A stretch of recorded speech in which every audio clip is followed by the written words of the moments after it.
कहते हैं कि आईने के उस पार एक दूसरी दुनिया छुपी होती है जो आमतौर पर कभी हमें नज़र नहीं आती, या वो हमारी नज़रों के सामने होती है लेकिन हमें उसे देख नहीं पाते। दादी कहती थी आईने की दुनिया के पीछे अतृप्त आत्माओं का घर होता है, लेकिन ये बात कितनी सच है या फिर महज बचपन में सुनी कुछ कहानियाँ हैं। बचपन में दादी कहती थी कि रात को कभी खुले आईने के सामने मत सोना, क्योंकि अगर रात के पहर उस पार की किसी अतृप्त आत्मा ने तुम्हें देख लिया तो वो तुम्हें अपने वश में कर लेगी या अपने साथ तुम्हें भी उसी दुनिया में ले जाएगी। बचपन में तो मुझे दादी की ये बातें सुनकर बहुत डर लगता था, लेकिन जब बड़ी हुई तो उनकी हर बात में मुझे अंधविश्वास और बच्चों को बहलाने वाली कहानियों के सिवा और कुछ नज़र नहीं आया। आज जब मैं अपने नए घर की शिफ्टिंग करते हुए अपने हस्बैंड से बात कर रही थी तो मुझे दादी की कही हुई ये बातें याद आ गई। शुभम, तुम्हें ऐसा नहीं लग रहा है इस घर में कुछ अधूरा सा है? अधूरा? क्या अधूरा? आईना।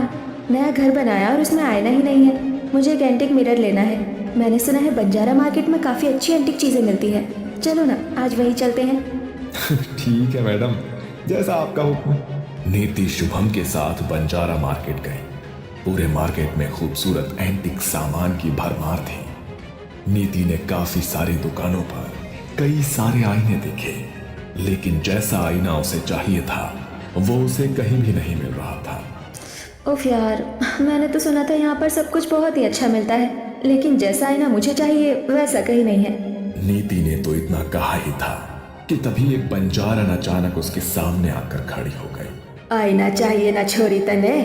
हमारे साथ चल, इतना सुंदर आईना है हमारे पास। तू देख लेगी ना तो तने देखते ही पसंद आ जाएगा। अरे सोच के रही है, चल। नीति और शुभम उस बंजारन के साथ उसकी दुकान पर आए, लेकिन वहां का माहौल कुछ अलग था। दुकान के अंदर बुझी बुझी रोशनी और अगरबत्ती की एक अजीब सी गंध थी। तुम्हें कुछ अजीब सा नहीं लग रहा है यहाँ पर? अरे अभी थोड़ी देर पहले अगरबत्ती जलाई थी तो उसी की वजह से ये धुआं हो गया है। ये देख छोरी, तेरा आईना कति तेरे जैसा खूबसूरत। आईना तो बहुत सुंदर है, मुझे बिल्कुल ऐसा ही आईना चाहिए था। मैं जानू हूँ छोरी, और यो आईना मैंने थारे लिए ही संभाल के रखा था। मेरे लिए ही संभाल के रखा था से आपका क्या मतलब है? मैं तो आपसे पहली बार मिली हूँ, आप तो मुझे जानती भी नहीं है। सब कुछ जानने के लिए मिलना जरूरी नहीं होता छोरी, और मेरे कहने का ये मतलब है कि मैंने यो आईना किसी ऐसी छोरी के लिए संभाल के रखा था जिसके परिवार में खुशियाँ आने वाली हो। तेरे पेट को देख के ही मैं समझ गई थी कि थारे भीतर नन्ही सी जान पल रही है। जब म्हारे को म्हारा बच्चा होने वाला था ना, तब हमारी सास ने मने यो दिया था, और जब हमारी बेटी को बालक होने वाला था तो मैंने यो उसे दिया था, पर वो बेचारी बच्चे को जन्म देने से पहले ही चल बसी। अब हमारा तो इस दुनिया में कोई है ना, तो तू गर्व से है तो तू इसे ले जा। नहीं, मुझे नहीं चाहिए। चलो शुभ, आगे चलते हैं। अरे क्या हो गया छोरी, ले जाना। सुबह से हमारी बोनी भी ना हुई है, तेरा बहुत बहुत एहसान हो जाएगा छोरी। अच्छा ठीक है, दे दीजिए। नीति का आईना लेने का मन तो नहीं था, लेकिन उसने बंजारन का मन रखने के लिए वो आईना खरीद लिया। मगर उसका मन कुछ बेचैन सा हो गया। उसने बंजारा मार्केट से कुछ और शॉपिंग भी नहीं की और सीधी घर वापस आ गई। इतना बड़ा आईना मैं ऊपर कैसे लेकर जाऊंगा यार, कहीं टूट ना जाए। नहीं, रहने दो, तुम इसे नीचे स्टोर रूम में रख दो, बाद में इसे ऊपर रख लेंगे। क्या यार, सुबह तो तुम हल्ला मचा रही थी कि ऊपर आईना नहीं है, और अब जब आ गया तो कह रही हो कि स्टोर रूम में रख दो। ठीक है, जैसी तुम्हारी मर्जी। शुभम ने आईने को नीचे स्टोर रूम में रख दिया। नीति शुभम के साथ फर्स्ट फ्लोर पर चली गई, लेकिन उसका ध्यान बार बार आईने की तरफ ही जा रहा था। उसके दिमाग में बंजारन की कही हुई बातें बार बार घूम रही थी। अरे क्या हुआ, कहाँ खो गई? तुम्हें उस बंजारन की बातें कुछ अजीब नहीं लगी शुभम? मतलब उसे कैसे पता लगा कि मैं प्रेग्नेंट हूँ? और उसकी बेटी की कहानी?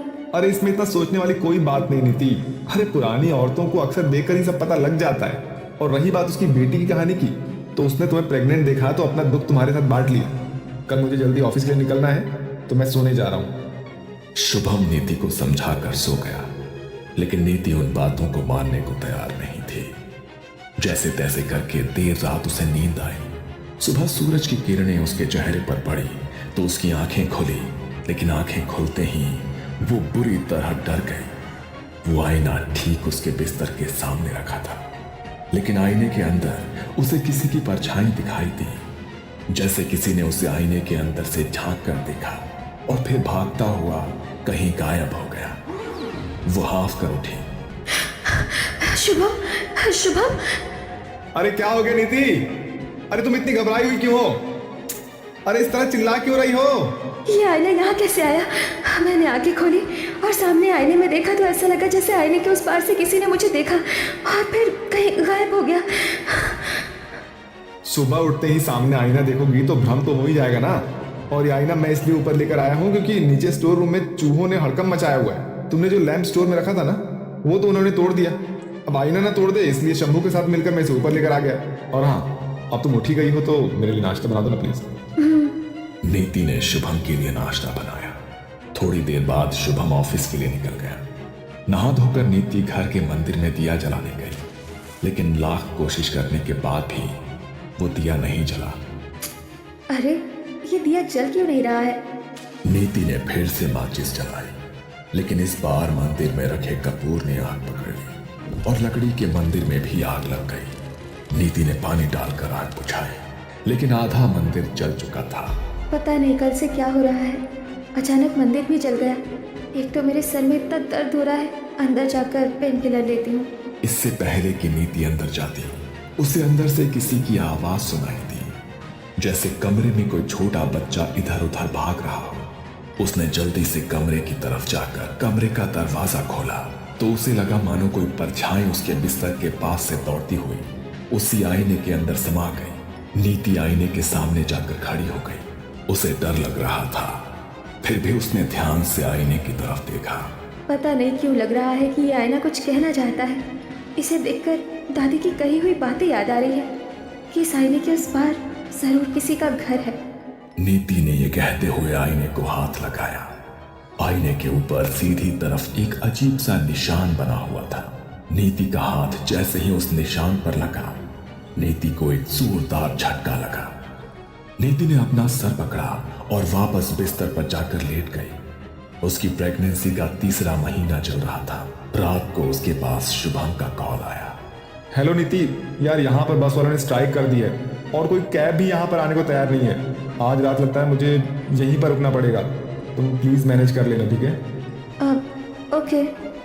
नीति पहले ही डरी हुई थी, लेकिन उसने डर को शुभम के सामने जाहिर नहीं होने दिया। वो चादर ओढ़कर अपने बिस्तर पर आंखें बंद करके लेट गई। घड़ी में रात के 12 बज गए थे, लेकिन अभी तक उसे नींद नहीं आई थी। थोड़ी देर बाद उसकी हल्की आंख लग गई, लेकिन तभी उसके कानों में किसी की फुसफुसाहट की आवाज पड़ी, जैसे कोई छोटा बच्चा बड़ी ही भयानक आवाज में कोई राइम गाता हुआ उसके पास आ रहा हो। Twinkle, twinkle, little star, how I wonder what you are. तभी उसकी नजर सामने आईने पर पड़ी और आईने के अंदर का भयानक दृश्य देखकर नीति की रूह कांप गई। आईने में एक बेहद भयानक छोटा बच्चा उसे दिखाई दिया। उसने अपने हाथों से अपने गर्दन को मरोड़कर तोड़ दिया और अपनी गर्दन अपने हाथों में लिए नीति की तरफ बढ़ने लगा। डर के मारे नीति का पूरा शरीर पसीने से भीग गया। वो जोर से चिल्लाई और उसने रूम की लाइट्स ऑन कर दी, लेकिन लाइट ऑन ही नहीं हुई। नीति ने एसी की तरफ देखा तो वो भी बंद था। लगता है लाइट चली गई है। और दादी ठीक कहती थी, बिस्तर के आगे कभी भी आईना नहीं रखना चाहिए। आईना बिस्तर के सामने से हटा देती हूँ। बहुत अजीब अजीब भ्रम हो रहे हैं इससे मुझे। नीति अपने बिस्तर से उठकर आईने की तरफ गई। उसने दोनों हाथों से आईना पकड़ा और उसे दूसरी तरफ रखने की कोशिश करने लगी, लेकिन आईना उससे हिल ही नहीं रहा था, जैसे वो खुद ही उसके बिस्तर के सामने से कहीं जाना ही नहीं चाहता था। नीति ने 2-3 बार कोशिश की, लेकिन तभी अचानक आसमान से जोरदार बिजली कड़की और जैसे ही वो रोशनी आईने के ऊपर पड़ी तो आईने के अंदर का नजारा देखकर नीति की रूह कांप गई। आईने में एक पूरी तरह जख्मी औरत दिखाई दे रही थी, जो गर्भ से थी, जिसका चेहरा घूंघट से ढका हुआ था और उसके साथ एक बच्चा जिसका पूरा शरीर जख्मों से छलनी हो चुका था और कपड़े खून से भरे हुए थे। लेकिन जब नीति ने ध्यान से देखा तो उस बच्चे का सिर नहीं था। उसने अपने सर को अपने हाथों में पकड़ा हुआ था, जो बेहद ही भयानक तरीके से मुस्कुरा रहा था। तभी दोबारा से बिजली कड़की और इस बार आईने पर रोशनी पड़ी तो आईने के भीतर कुछ भी नहीं था। नीति ने राहत की सांस ली, लेकिन जैसे ही वो पीछे मुड़ी तो वही औरत और उसका सर कटा बच्चा उसके सामने खड़ा हुआ था। नीति बुरी तरह घबरा गई और जोर से चिल्लाई, लेकिन वहां उसकी मदद करने वाला कोई भी नहीं था। उन दोनों ने कसकर नीति के हाथ को पकड़ लिया। नीति खुद को बचाने के लिए छटपटाई और जोर जोर से चिल्लाने लगी। तभी उस औरत ने अपने हाथ से नीति को गर्दन से ऊपर उठाकर दूर फेंक दिया और अचानक वो दोनों नीति के सामने से कहीं गायब हो गए और फिर उसी आईने के भीतर समा गए। नीति ने अपने हाथ में पकड़ा फूलदान आईने पर दे मारा। वो फूलदान जमीन पर गिरकर चकनाचूर हो गया, लेकिन उस आईने को कोई नुकसान नहीं हुआ। ये देखकर नीति और ज्यादा घबरा गई। वो कमरे के एक कोने में रोती हुई दुबक कर बैठ गई। तभी घर का दरवाजा नॉक हुआ। नीति, नीति गेट खोलो, नीति। शुभम की आवाज सुनकर नीति थोड़ी शांत हुई। नीति दरवाजा खोलने के लिए बाहर की तरफ दौड़ी, लेकिन तभी पीछे से किसी ने नीति के पैरों को पकड़ लिया और उसे पेट के बल गिरा दिया। नीति जोर से चिल्लाई, नीति, नीति क्या हुआ तुम्हें? नीति! नीति पूरी जान लगाकर उस हाथ से अपना पीछा छुड़ाने की कोशिश कर रही थी, लेकिन वो हाथ अपने नाखूनों की पकड़ उसके पैर पर बनाए हुए था। नीति हिम्मत करके आगे बढ़ी तो उस हाथ ने उसके पैर के मांस को नोच डाला, लेकिन अपने पेट पर हाथ रखकर जल्दी से वो कमरे से बाहर भागी। उसके पैर से खून बह रहा था। उसने बाहर जाकर दरवाजा खोला, लेकिन सामने शुभम नहीं था। शुभम, देखो, तुम मुझे डराने के लिए छुप गए हो ना, तो प्लीज ऐसा मत करो, मेरे सामने आ जाओ। नीति ने बार बार शुभम का नाम लेकर आवाज लगाई, लेकिन वहां पर कोई नहीं था। वापस कमरे में जाने की नीति की हिम्मत नहीं हो रही थी। उसने लैंडलाइन से शुभम के पास कॉल किया। हेलो, तुम अभी घर आए थे ना शुभम? तुम दरवाजा खटखटा रहे थे ना, तुम कहाँ पर हो? क्या? अरे शाम को तुम्हें बताया तो था मैंने कि बसेस की स्ट्राइक है, मैं इसलिए घर नहीं आ सकता। क्या? तो फिर दरवाजा खटखटा कर तुम्हारी आवाज में कौन बोल रहा था? Twinkle, twinkle, little star, how I wonder what you are.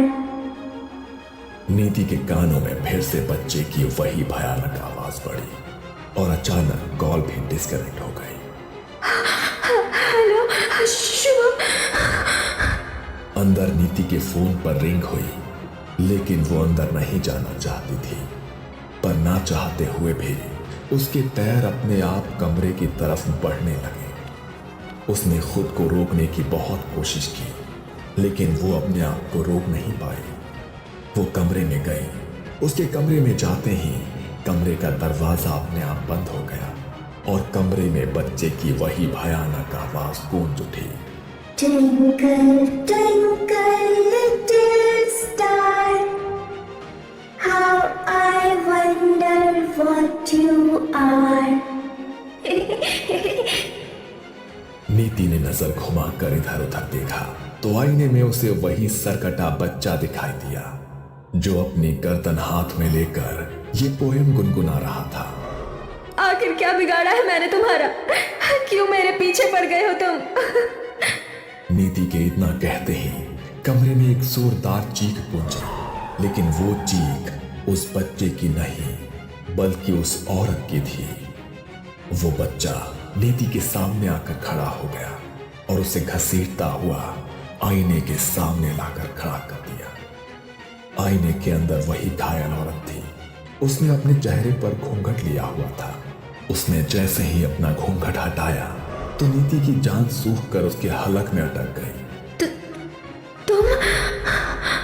आईने के उस पार जो औरत खड़ी थी उसका चेहरा हूबहू उसी बंजारन जैसा था जिसने उसे वो आईना बेचा था। तो ये चेहरा तो हूबहू उसी औरत से मिल रहा है जिसने मुझे ये आईना बेचा था। ये सब मेरे साथ क्या हो रहा है? याद कर वो रात माणिक नगर में नशे में गाड़ी चलाकर जब तूने एक औरत और उसके बच्चे को मार दिया था, वो मैं ही थी। तूने मुझे मारा, मेरे 5 साल के बच्चे को बेरहमी से मार डाला, अपनी गाड़ी के नीचे रौंद डाला।